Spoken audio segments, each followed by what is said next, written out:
Antes da gente começar aqui, deixa eu fazer uma pergunta para vocês. Vocês estão com alguma dúvida referente à atividade ou ao trabalho?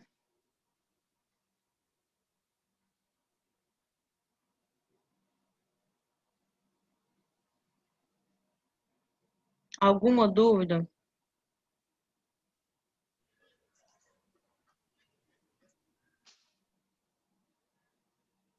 Não, né?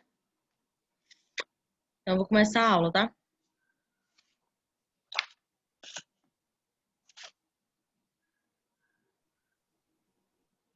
O conteúdo de hoje, ele vai ser... não sei, cadê o povo das dúvidas? Não sei. Eu vou começar aqui, tá?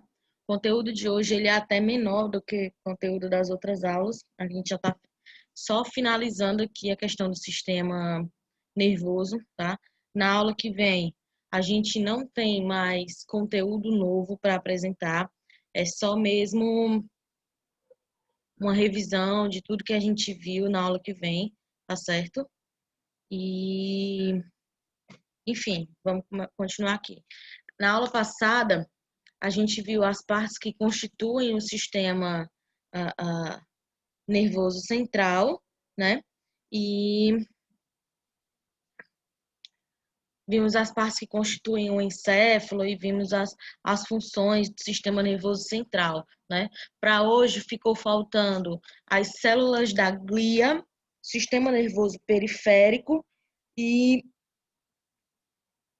os nervos cranianos, né? Os 12 pares de nervos cranianos, do qual eu até cheguei a citar na aula passada, mas não cheguei a começar o conteúdo mesmo dos nervos cranianos. E até porque os nervos cranianos, eles vão fazer parte do sistema nervoso periférico, tá?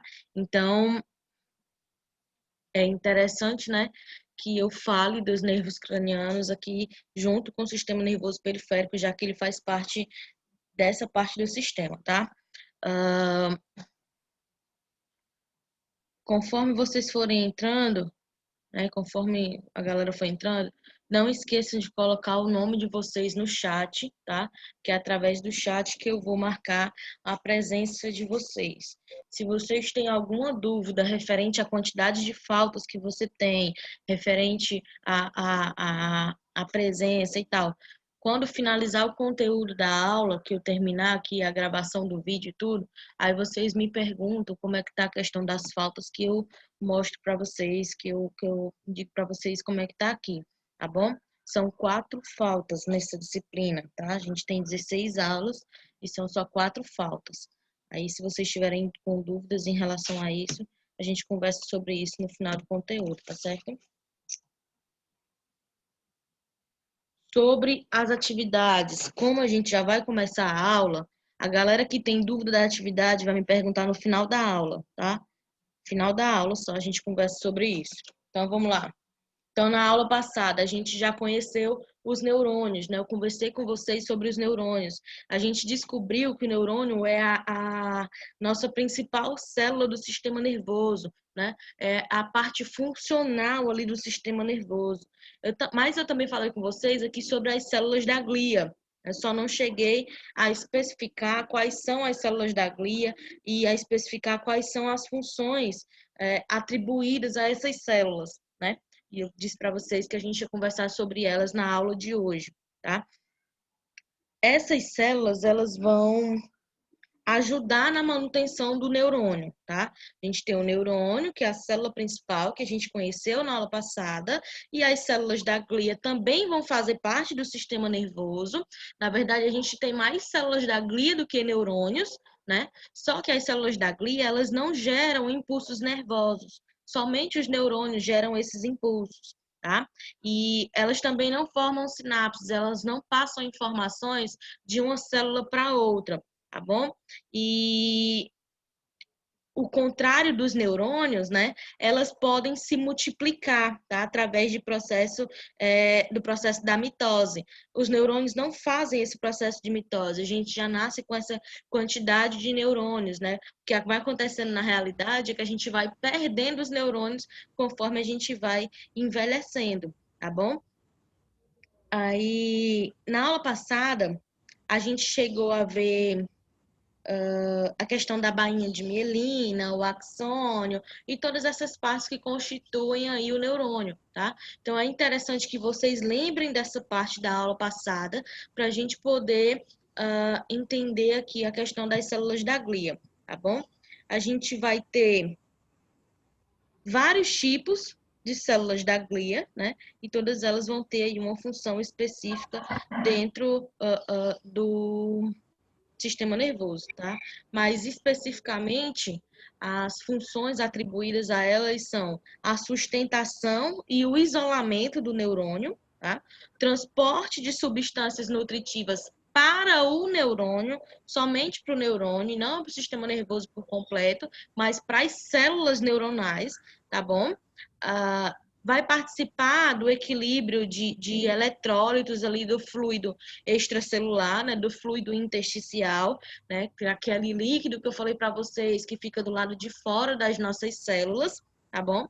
E vai fazer a remoção, né, de excretas por meio da fagocitose, que eu também expliquei para vocês na aula passada o que era. Mas se vocês não lembram, fiquem calmos que a gente vai conversar mais um pouquinho sobre a fagocitose quando a gente estiver falando dos astrócitos, tá? Então, as células da glia, elas são bem mais numerosas do que os neurônios, tá? A gente tem pelo menos 10 tipos de células da glia para cada neurônio do sistema nervoso central, mas elas têm um tamanho reduzido, então elas vão ocupar apenas metade do volume do nosso tecido nervoso, tá? E isso vai fazer com que o neurônio seja considerada a principal célula do nosso sistema nervoso. Apesar da gente ter menos neurônios do que células da glia, vai ser o neurônio que vai fazer o papel principal, vai ser ele que vai ter a capacidade de levar o impulso nervoso, é ele que tem a capacidade de fazer as sinapses, né? De passar a informação de uma célula para outra, tá? Aí vamos entender aqui as células da glia. A gente vai ter os astrócitos, essas são as maiores células da glia que a gente vai ter, tá certo? Elas possuem esse núcleo esférico, né, em formato de círculo e um núcleo bem no centro, tá? Ela vai ter a função, veja bem, a função de sustentar e de nutrir o neurônio, isso por causa dessas ramificações que vão se prender em capilares sanguíneos, tá? Então, os astrócitos, eles vão estar ligados ao neurônio e aos capilares sanguíneos que passam na região próxima do neurônio, tá bom? Aí a gente tem também as microglias, né? Micróglias, na verdade, já que tem um acento aqui, né? Elas têm esse formato mais ovalado, né? Tem esse formato mais oval e o núcleo também vai ter esse formato mais oval, tá? E elas são células macrofágicas, ou seja, elas são responsáveis por fazer a fagocitose de corpos estranhos e de restos extracelulares, tá? Eu não sei se vocês lembram, mas a gente conversou sobre a fagocitose quando a gente estava estudando o sistema linfático. Eu falei para vocês que a célula que faz a fagocitose, ela vai englobar um micro-organismo, ela vai se alimentar de um micro-organismo, se alimentar de restos de células, né, de resíduos celulares que a gente não utiliza mais. Elas vão se alimentar e vão fazer a digestão para poder jogar isso para fora do nosso corpo, tá? Aí a gente tem os oligodendrócitos, eu até falei sobre eles também na aula passada com vocês, tá? Essas são células que têm esses prolongamentozinhos, né, que vão ser responsáveis por formar aqui a bainha de mielina. Aí deixa eu falar uma coisa aqui sobre a bainha de mielina para vocês. Na aula passada, a gente estudou que a bainha de mielina vai recobrir a região do axônio do nosso neurônio, né? E que ela vai ser responsável por acelerar a passagem do impulso nervoso aqui pelo axônio, né?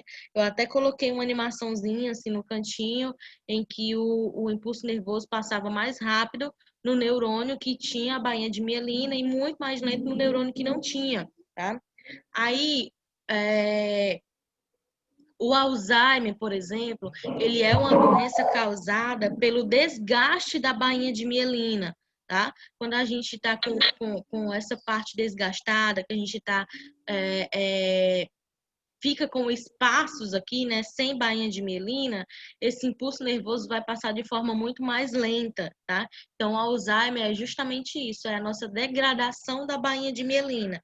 E a bainha de mielina no sistema nervoso central é construída, é formada aqui pelos oligodendrócitos, tá? Que são células da glia que vão ter essa função de formar a bainha de mielina, tá bom? Já no sistema nervoso periférico, quem vai ter esse papel de formar a bainha de mielina são as células de Schwann, tá? Elas são células diferenciadas, tá bom? Os oligodendrócitos formam a bainha de mielina do sistema nervoso central e as células de Schwann formam a bainha de mielina do sistema nervoso periférico, tá? Aí, por último, a gente tem aqui as células ependimárias, tá bom?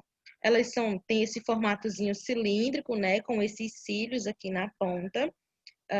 Tem esse núcleo mais ovalado também, né, em formatinho de ovo. E se você prestar bem atenção, esse arranjo, né, a forma que elas se organizam, parece muito com as células epiteliais, né? As células da pele. Eu não sei se vocês lembram, mas elas se organizam exatamente dessa maneira, uma do ladinho da outra, assim. Tá? A função dessa célula aqui vai ser de fazer o revestimento das cavidades do nosso sistema nervoso central. Lembra que a gente tem lá as membranas que vão recobrir o sistema nervoso central, né? As meninges. Além dessas meninges, a gente vai ter aqui as células ependimárias que vão recobrir também essa cavidade, tá bom? Alguma dúvida?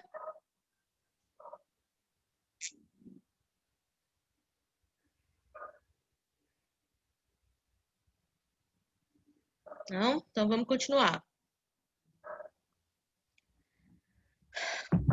O sistema nervoso periférico, ele é a parte do nosso sistema que vai estar envolvido, né, que vai estar relacionada com o transporte de informações, tá? Então, o sistema nervoso periférico vai levar informações da periferia, da superfície, das extremidades ou dos nossos órgãos internos para o sistema nervoso central ou vai levar as informações do sistema nervoso central para as nossas periferias, né? As nossas extremidades, a superfície da nossa pele. Por isso que a gente chama de periférico, tá? Esse sistema, ele vai captar informações de todas as partes do nosso corpo, de todas as partes do nosso organismo e vai levar para o sistema nervoso central, tá bom? E ele também vai trazer as respostas que foram produzidas pelo sistema nervoso central de volta para o organismo, tá? Ele vai ser formado pelos gânglios, que são essas estruturas aqui, a gente vai já entender o que são elas, e pelos nervos, tá bom? Os nervos, eles são assim um feixe de várias fibras, né?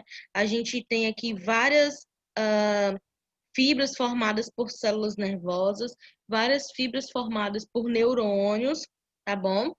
E cada fibra dessa é formada pelo axônio dos neurônios e pela bainha de mielina que vai recobrir esse axônio, tá? Então, só para a gente entender, os nervos é como se fossem um aglomerado de axônios, tá? Basicamente isso, uma ruma de axônios junta, tá? Vai ter esse formatozinho esférico, né, bem redondinho, e estão localizados na parte de fora do sistema nervoso central, tá? Os nervos, eles podem ser espinhais, que são esses que estão ligados aqui às nossas vértebras, né, que estão ligados aqui na medula espinhal, tá? E os cranianos, que são os que a gente vai se aprofundar mais. Aí aqui, nos nervos espinhais, a gente vai ter 31 pares, e os nervos cranianos, a gente vai ter 12 pares, tá? Esses 31 pares, eles vão ser responsáveis por inervar aqui toda essa parte do tronco, né? Também vai fazer a inervação dos membros.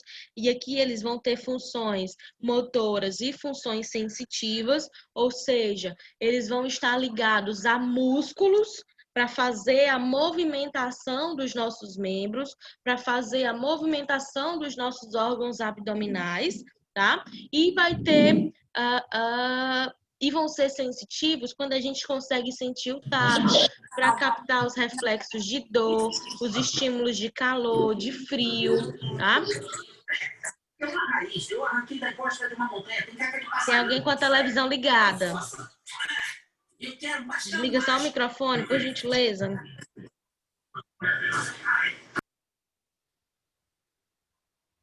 Ok, obrigada. E eles vão ser divididos assim. A gente tem 8 pares de nervos aqui na região cervical, 12 pares de nervos na região torácica, tá? E 5 pares de nervos aqui na região lombar e 5 pares de nervos sacrais e um único nervo coxígeo, um único par de nervo coxígeo, tá? Eles vão se estender aqui na lombar, vão se estender para formar a inervação dos membros inferiores, e os que estão aqui na cervical vão se estender para formar a inervação dos membros superiores, tá bom? Aí, fora esses, a gente tem os nervos cranianos, né? Que, como eu já falei, a gente vai ter um total de 12 pares, tá? Eles vão desempenhar funções sensoriais e funções motoras, principalmente aqui na região da cabeça, tá? Eles vão se emergir aqui da região do tronco encefálico, né? Não sei se vocês lembram que a gente conversou sobre o mesencéfalo, a ponte, o bulbo, e eu até cheguei a comentar com vocês que esses nervos cranianos, eles iam emergir aqui dessa região, tá? Aí eles vão passar por alguns forames, né, que ficam localizados no nosso crânio, tá? Estão localizados nos ossos do nosso crânio. Aí a gente vai ter o nervo olfatório, que é o primeiro, nervo óptico, nervo oculomotor, aqui foi o terceiro, né? Então, nervo troclear, nervo trigêmeo, abducente, facial, vestíbulo coclear, glossofaríngeo, nervo vago, nervo acessório e nervo hipoglosso, que é o último, tá? Aí cada um deles vai estar relacionado a uma função diferente no nosso organismo. Aí aqui você tem um geralzão, tá certo? Mas a gente vai ver de um por um como que isso vai acontecer, tá?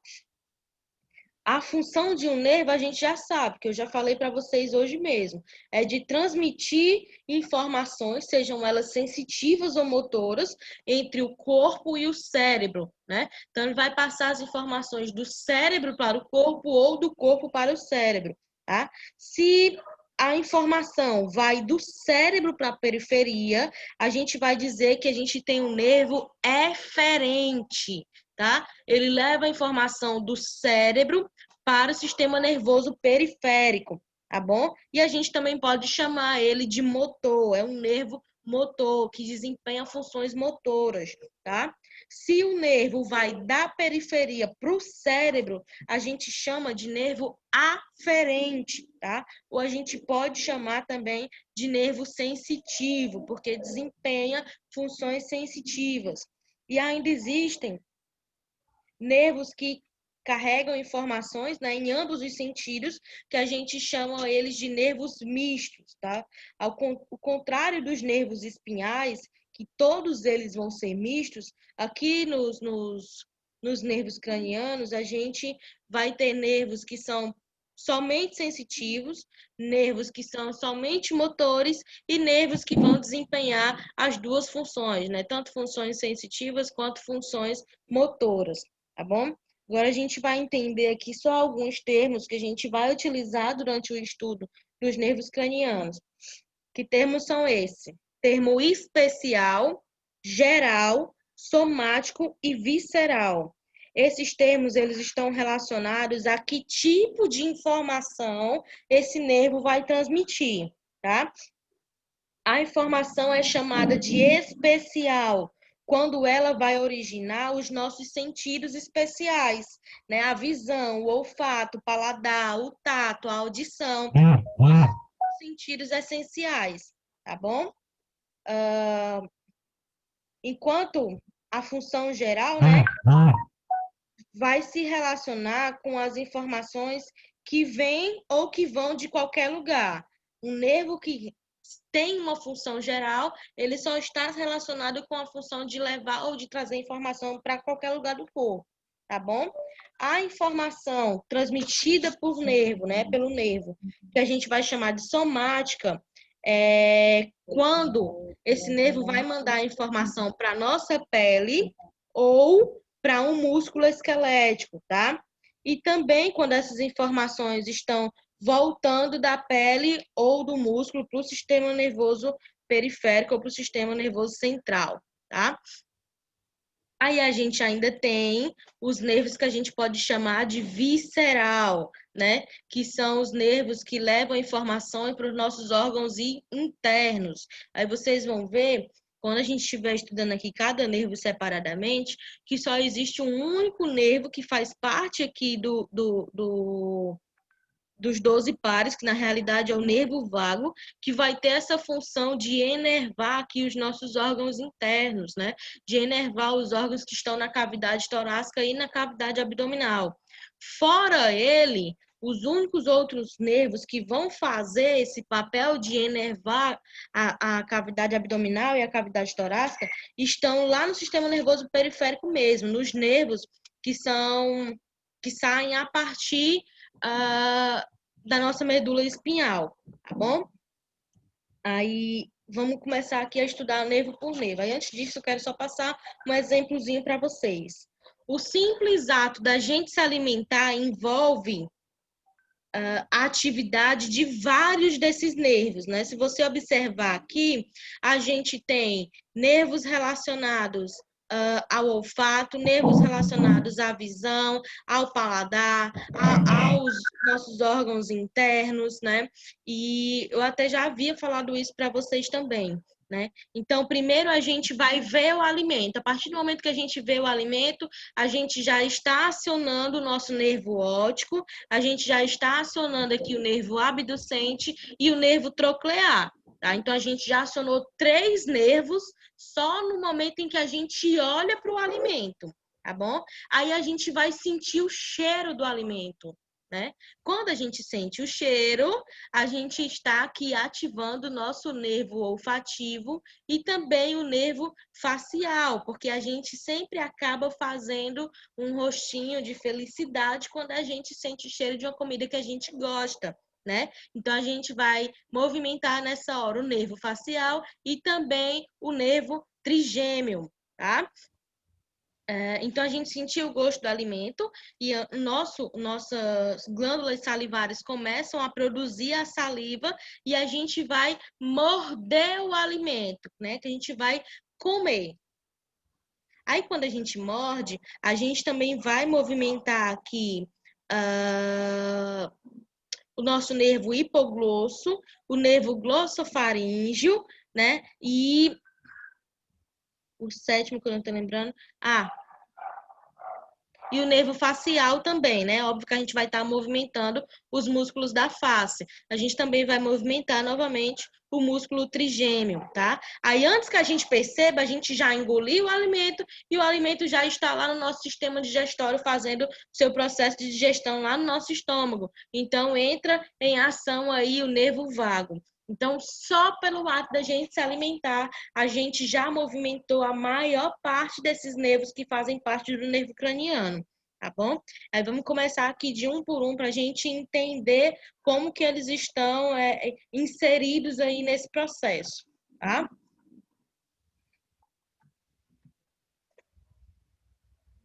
Primeiro a gente tem os nervos olfatórios, que é esse par aqui de cima, tá? O primeiro parzinho aqui na corzinha verde.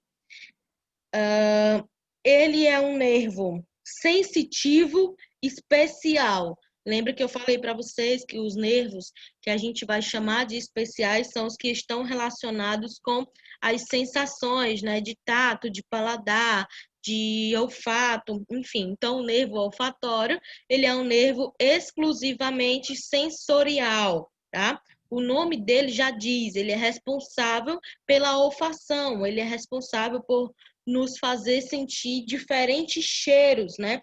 Diferentes odores que estão ao nosso redor. São captados e são processados por esse par de nervos, tá bom?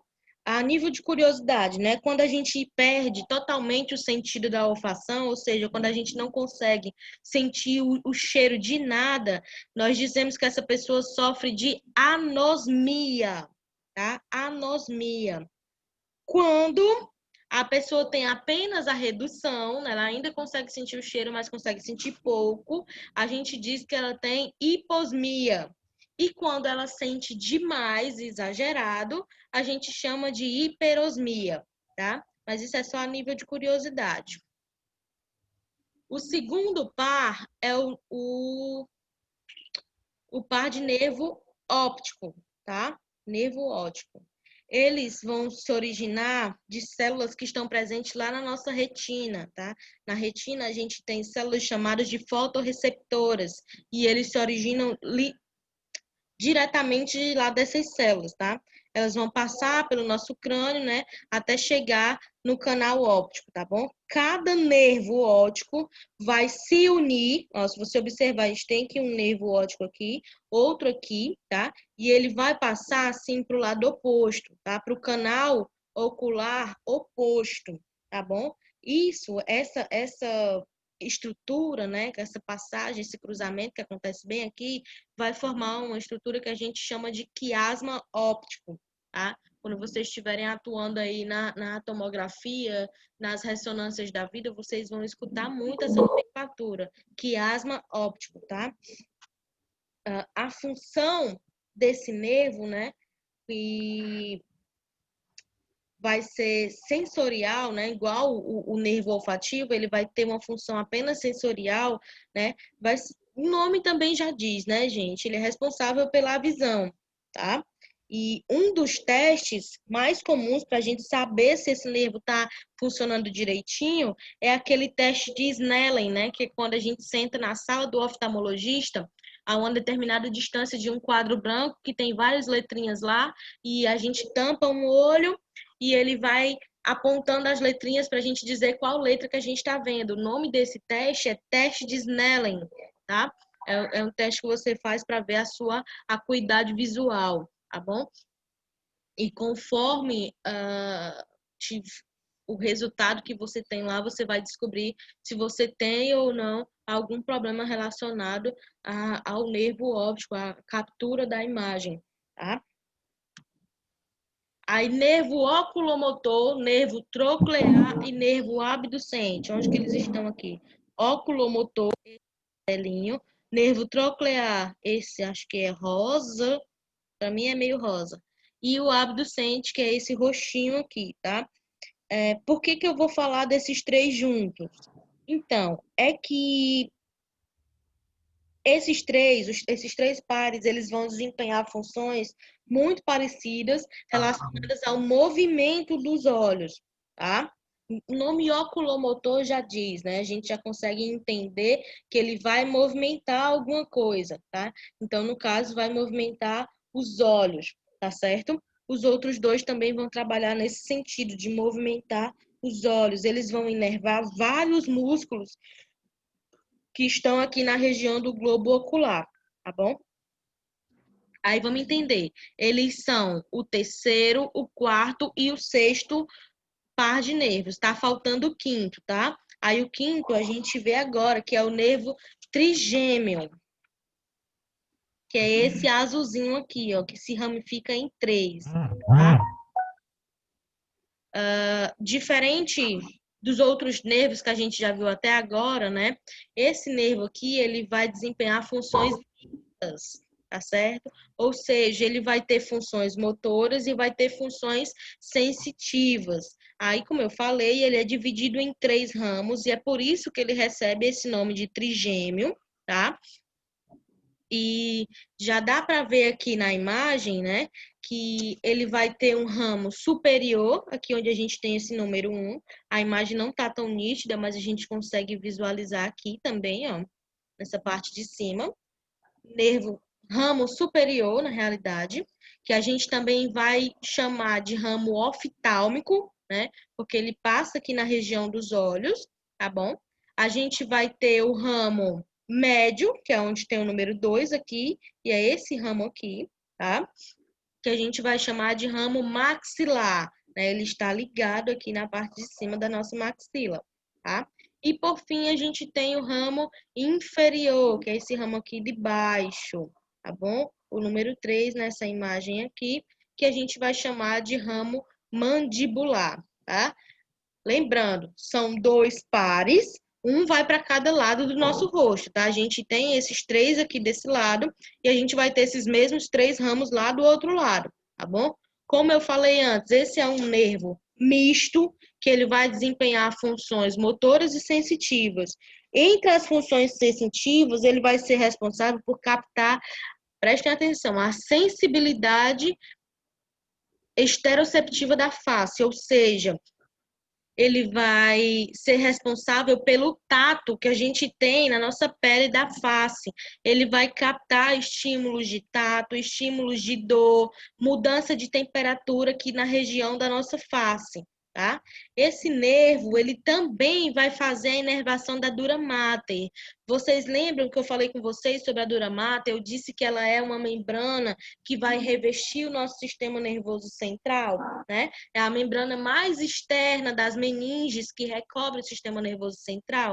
Então, a inervação das membranas vai se dar lá na dura mater, tá? O cérebro em si, ele não tem receptores de dor. Então, quando a gente sente dor de cabeça, a gente não está sentindo dor no nosso cérebro. A gente está sentindo dor na dura mater, tá? Porque os nossos receptores de dor estão somente na dura mater e não no nosso cérebro, tá bom?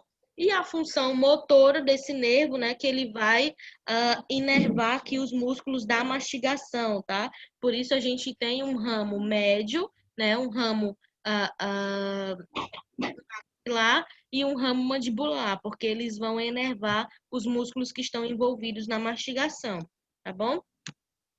Aí a gente tem o nervo facial, né? Cadê? Deixa eu achar ele aqui. Tá aqui esse verdinho, que é o 7º nervo, tá? Ele também é um nervo misto, então desempenha funções motoras e sensitivas, tá? Nas funções motoras, ele vai realizar os movimentos da face, tá certo? E quando a gente tem a paralisia facial, é porque a gente tem alguma lesão na região dos nervos da face, tá certo? E o tratamento, gente, na verdade vai depender muito, mas falando de uma coisa que eu vi na família, né? A minha sogra teve um processo de paralisia facial e o tratamento era fisioterapia mesmo, e o médico pegava uma caneta qualquer e ia pressionando alguns pontos no rosto dela, que, ao meu ver, são justamente os pontos onde passam esses nervos, né? Então, ele vai pressionando para poder fazer com que esse nervo volte a funcionar da maneira correta, tá? A função sensitiva vai se assemelhar muito com a função esteroceptiva lá do nervo trigêmeo que eu acabei de falar para vocês, tá? Só que aqui a função sensitiva dele vai acontecer na região da orelha, né, na região do pavilhão auricular, no meato acústico externo, que é o canal auditivo, onde a gente coloca o cotonete, tá? E nos tímpanos, tá bom? Então, ele vai dar essa sensação de tato, de dor, né? Eu pulei, foi? Não, essa sensação de tato, de dor e de alteração de temperatura, só que na orelha, no meato acústico externo e nos tímpanos, tá bom? Enfim, é isso. Aí vamos aqui pro nervo vestíbulo coclear, né? Que é na realidade, é o 8º par de nervos, tá? Faltou um izinho aqui. É o 8º par de nervos. Ele vai passar pelo meato acústico, né? O meato acústico externo é esse, tá bom? Aí a gente tem aqui, que aqui está sendo chamado de nervo auditivo, tá? Mas na realidade a gente tem o nervo auditivo aqui e esse daqui de baixo é o nervo vestíbulo coclear. Os dois juntos vão atuar basicamente com as mesmas funções, tá? Ele vai estar relacionado com o equilíbrio nessa região aqui, na região vestibular, tá certo? E vai estar envolvido na audição aqui nessa região da cóclea, tá? Aí existe um teste que os médicos fazem para avaliar a função desse nervo em relação ao equilíbrio. Ele bota o paciente em pé, pede para o paciente abrir os braços, ele dá um tapinha devagar mesmo na mão do paciente. Do lado que o paciente cair é o lado que está com problema em relação a esse nervo, tá? É um teste muito simples e chega a ser até engraçado, pelo menos para mim, né? O nervo glossofaríngeo. Glossofaríngeo. A gente está falando do 9º par de nervos, tá certo? Deixa eu encontrar ele aqui para vocês. É esse daqui, cozinha de pele, aqui embaixo, ó. Tá? Ele também é considerado um nervo misto, porque ele vai transmitir informações, né, sensoriais aqui da região das carótidas. Lembra que eu falei para vocês, quando a gente estava estudando lá no sistema cardiovascular, que aqui na região do pescoço passam 2 artérias muito importantes que vão se ramificar para poder nutrir o cérebro, né? Então, essas artérias são as carótidas, ficam aqui nessa região, envolta por esses músculos, tá? E o nervo glossofaríngeo também vai inervar aqui a parte posterior da língua, a parte de trás da nossa língua, tá?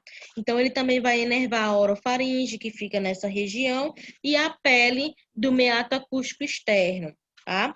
Então, como ele está ligado com a parte posterior da língua, ele vai ser responsável pelo nosso paladar. Então, né, vai fazer com que a gente sinta o gosto do alimento nessa região posterior da língua, e ele também vai ter a função motora, porque vai fazer aqui com que a musculatura interna da faringe, né, já inicia os movimentos peristálticos, como eu falei para vocês lá durante o estudo do sistema digestório. Disse para vocês que os movimentos peristálticos iniciam aqui na faringe a partir do momento que a gente engole o alimento, né? Então, esse nervo, ele vai estar relacionado com a musculatura interna da faringe, tá bom? Daí a gente tem o nervo vago, que é o 10º nervo, tá? O 10º par de nervos, que é esse daqui, ó, meio laranja, né? Esse é o maior dos pares de nervos que a gente tem, é o maior nervo que a gente tem aqui, pelo menos o nervo craniano, tá? Por quê? Porque ele vai se estender do nosso crânio, vai se estender lá do tronco encefálico até a cavidade abdominal, tá? Ele também é considerado um nervo misto, até falei isso para vocês. Ele vai inervar as vísceras torácicas e as vísceras abdominais, tá? No coração, ele vai atuar fazendo a redução da contração cardíaca, tá? Quando a gente está com pressão muito alta, e ele vai controlar os movimentos peristálticos no esôfago até os intestinos, tá? Então, ele vai fazer essa função de controlar os músculos, as vísceras dessa região, tá bom? Daí a gente tem o nervo acessório, que é esse azulzinho aqui, ó. A gente não consegue entender muito ele nessa imagem, mas aqui dá pra gente entender a forma que ele fica, da forma que ele se coloca aqui, né? No tronco encefálico, tá? Esse é o 11º par, né? O 11º par de nervos, e ele vai desempenhar funções motoras e vai atuar justamente aqui nesses músculos que ficam próximos do pescoço, tá? O tronco encefálico, ele é logo abaixo do cérebro, né? Então, a gente já consegue ver a região muscular do pescoço que vai ser enervado justamente pelo nervo acessório. Ele vai se ramificar, né, para possibilitar que a nossa cabeça se movimente tanto inclinando quanto estendendo, né? A gente pode estender ela para trás ou pode inclinar ela para baixo e também rotacionar, tá? Então, a rotação do nosso pescoço também vai ser estabelecido, né? Vai acontecer por causa da atividade do nervo acessório, tá? Por fim, a gente tem o nervo hipoglosso, certo? Que é o último par de nervos, né? Ele é um nervo motor, tá? Ele vai desempenhar funções apenas motoras, que vai se originar aqui do encéfalo mesmo, né? Vai se originar aqui do tronco encefálico, na verdade aqui do bulbo, e vai até o ângulo da mandíbula, tá? Então, se originou aqui no bulbo e vem até a região mandibular, tá certo? E vai se dirigir para a parte da frente da língua, então ele vai estar relacionado com os músculos da língua, né? Vai fazer vai ser responsável por essa movimentação que a gente faz com a nossa língua, tanto para se alimentar quanto para a gente falar, tá? E também para a deglutição, que é o ato de engolir, tá bom? Então, o nervo hipoglosso ele está relacionado totalmente com a musculatura aqui da língua, tá certo? Para que ela se movimente dentro da nossa boca, possibilitando a fala e possibilitando também a deglutição dos alimentos, tá? Então, a gente finaliza o conteúdo por aqui, tá? Na aula que vem, a gente vai fazer somente uma revisão. Daí, vou parar aqui a gravação.